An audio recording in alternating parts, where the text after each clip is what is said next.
بسم الله الرحمن الرحيم. waxaynu ka shaqeynaynaa haddii ilaa yiraahdo su-aashan geometriga su-aashan waxayna leedahay waxayna la siiyey laba layn oo ah laynkaas oo aynu la baxayno s iyo layna kan aynu la baxayno t marka waxaa la yidhi s iyo t waa parallel macnaha waa barbaro marka labada layn halkan waxaa ka samaysmay xaga la yiraahdo 5u xaggaasna waxaa ka samaysmay xaga la yiraahdo 40 marka waxaana laga rabaa inaynu soo saarano halkaas oo angal ah iyo halkan oo angala inaynu soo saarano sidoo kale angala kanna waa nala ka baahan yahay inaan soo saarano si ay inooga caawiso inaynu heli karno 5u-da waxaynu samaynaynaa marka hore waxaynu la soo baxaynaa saddex xagalka labadiisa xaglood tan iyo taa labada xaglood marka aynu la soo baxno labadan xaglood ee kalena way fududaanayaan sidaynu kula soo baxayno jawaabta aynu helaynana waa inaynu noqotaa afartaa jawaabood mid ahaan waa inaynu helnaa haddaba waxaan ku horeynayaa labadan angal marka aan soo goosto waxay ii noqonayaan in ay ii tahay saddex xagal ay ii tahay ay soo salisaa saddex xagalka ay soo salisto ana wuxuu leeyahay laba dhinac iyo laba angal oo isku mid a labada angalna waa kuwan labada saydna waa kuwan waxaan samaynayaa inaan soo qaato halkan inaan u qaato x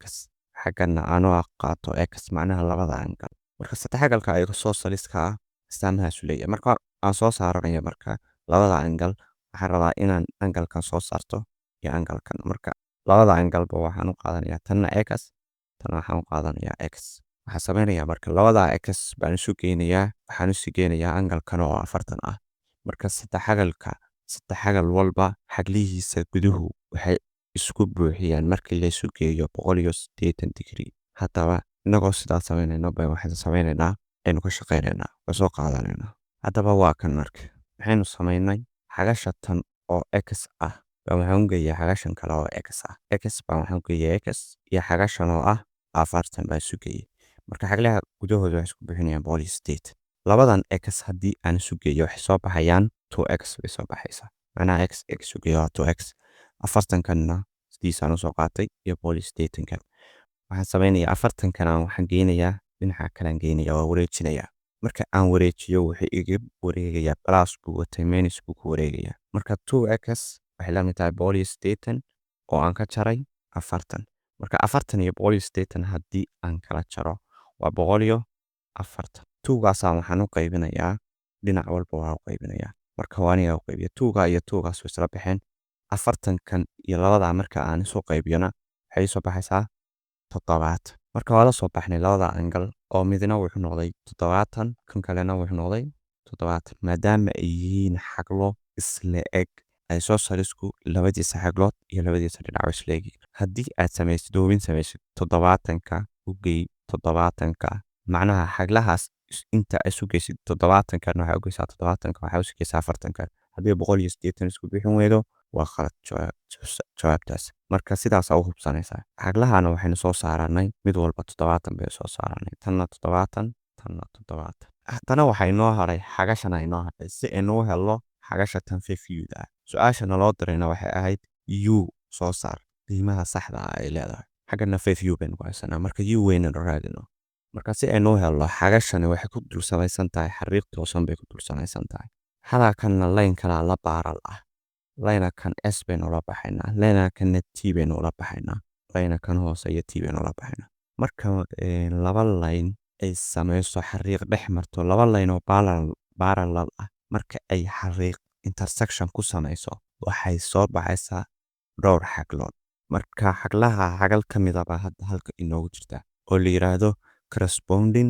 angle la yiraahdo xaglaha marka correspondingka ah waa equal marka correspondingku marka waxay u sawirmantaa qaab noocaas ah hadda waxaan haystaa laba parallel xariiq baa jartay marka correspondingku wuxuu noqonayaa xagal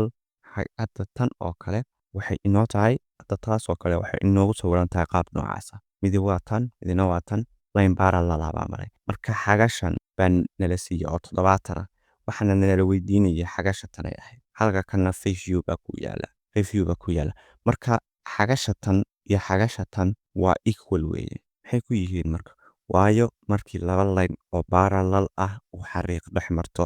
labada xaglood marka ay ka samaysmaan corresponding angle baa la yiraahdaa waana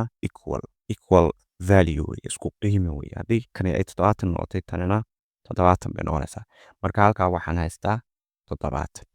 markaasaa waxaa oranayaa 5u-da tan iyo 70kan haddaan sugeeyo maadaama ay xariiq toosan ku wada yaalaan xariiq toosanna angalka ka samaysma waxay isku buuxiyaan 180 isku buuxiyaan anoo taa ka faa'iidaysanaya baan soo saaranaya marka waa kan xaglaha corresponding angleska ka samaysma xaglaha corresponding angleska waa equal marka ay yihiin labada line parallel marka labada line parallel line-kan iyo line-kaas parallel xagashanu hadday 70 noqoto tanina 70 bay noqonaysaa marka isugu kaykiya waxaa soo kaykisaa 5u-gan iyo 70kan inay isku buuxiyaan 180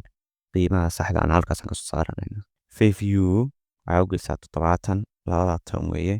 isugey 180 bay isku buuxinayaan 5u-ga 70ka iga wareeji haye 180 iyo 70ka marka aan kala jaro waa 110 5u weeye halkaas waa 5 keliya ta u qaybi halkaas 5u keliya 5u maaha marka 5kan iyo 5kan isu jar halkan u bay igu soo haraysaa 110 haddaan u qaybiyo 5na waa 22 marka jawaabta saxda ah waa 22 oo b ah